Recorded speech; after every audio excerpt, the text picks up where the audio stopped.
சும்மா இல்லை, நான் சொல்ற விஷயம் சாதாரணமாக நடக்கிற விஷயம் இல்லை. மனசு விருத்தி அடைஞ்சா சொல்றாரு எண்ணி முடியாததா இருக்கும். மனசு எந்த அளவுக்கு விரிவடையுதோ அந்த அளவுக்கு விரிவடையும். எண்ணி முடியாது நடக்கணுமா, இல்லை எண்ணிக்கைக்கு உள்ள உட்பட்டது நடக்கணுமா?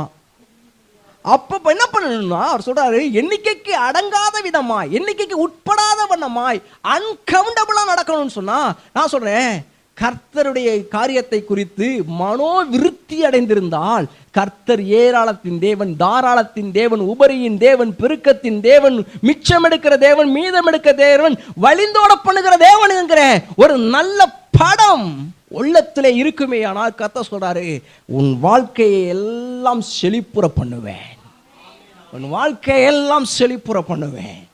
அப்படியே செய்கிற கர்த்தர் நான் உனக்கு அப்படிதான் செய்ய தீர்மானம் பண்ணியிருக்கிறேன். அதான் சொல்லி கரெக்டாரு. எதுக்குன்னா எண்ணிக்கைக்கு அடங்காத செய்கிற கர்த்தர் நான்.